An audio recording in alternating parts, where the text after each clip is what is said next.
Frères et sœurs des forces armées, ivoiriennes, ivoiriens, je suis le commandant Abdoulaye Fofana. Mon allocution de ce jour s'adresse solennellement à mes frères et sœurs des forces armées de défense et de sécurité. Mais bien avant de commencer mon allocution, je présente mes condoléances aux familles des vaillants combattants de la liberté et de la démocratie tombés dans la conquête d'un pays de droit. En effet, cela fait un moment et à plusieurs reprises que je vous donne des conseils sur l'éthique militaire. J'ai même eu à signifier dans une de mes précédentes vidéos que tout soldat exerçant tout acte contraire à l'éthique militaire posée devra répondre tôt ou tard devant les juridictions nationales et internationales. C'est avec le cœur meurtri et désolation que je partagerai avec vous ce message militaire signé par le général Doumbia, chef d'état-major général des armées, suite à la barbarie subie au sergent Rimo Antoine par des frères d'armes. Message FM, chef d'état-major général des armées. Théo, toute force vive sur l'étendue du territoire ivoirien. Non protégé immédiat, numéro 3566-20, EMGA, CAB du 9 novembre 2020. Objet, rappel des règles d'éthique militaire. Test. Primo, Alpha. Le mercredi 4 novembre 2020, l'ex-sergent Rimo Antoine, faisant l'objet d'un avis de recherche pour désertion, a été interpellé en compagnie de 2 autres personnes par une patrouille de l'état-major de l'armée de terre et mis à la disposition de la section de recherche de la gendarmerie nationale conformément à la procédure. Bravo! L'ex-sergent Rimo Antoine, déjà radié des effectifs, sera traduit devant le tribunal militaire pour violation du code de la fonction militaire et désertion. Secondo, Alpha, si au thème de l'enquête administrative initiée, les blessures présentées par l'interpellé seraient consécutives à la nécessité d'usage de la force lors de son interpellation, la diffusion sur les réseaux sociaux des images le montrant en cette situation d'indignité est contraire à l'éthique du soldat ivoirien.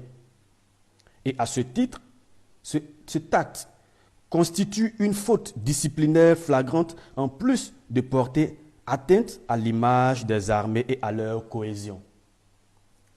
Bravo! L'auteur de ces prises de vue ainsi que celui de leur diffusion sur les réseaux sociaux ont été formellement identifiés et seront sévèrement sanctionnés conformément au règlement de discipline générale. Tertio. À cette occasion, il est rappelé à tous les personnels l'obligation de respecter scrupuleusement les lois et règlements militaires qui interdisent les actes dont se sont rendus coupables les personnels ci-dessous incriminés. De même, l'usage des réseaux sociaux par les personnels militaires étant encadré, tout contrevenant aux règles et à la matière en subira toutes les conséquences. La présente situation exige le renforcement de la discipline individuelle et de l'esprit de cohésion, BT. Signé le général de corps d'armée, Lassina Doumbia, chef d'état-major général des armées. Le message est net, clair et sans ambiguïté. Ces soldats qui ont commis ces barbaries seront punis et même radiés de l'armée. Ils doivent dès à présent s'attendre à une convocation de la Cour pénale internationale, dite CPI, dans les jours à venir.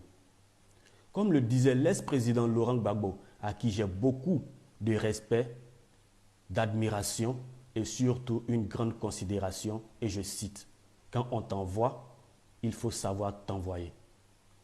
Aujourd'hui, malheureusement, ces soldats qui ont commis ces actes indécents sont livrés à eux-mêmes et doivent subir les retombées de leur non-respect au règlement militaire.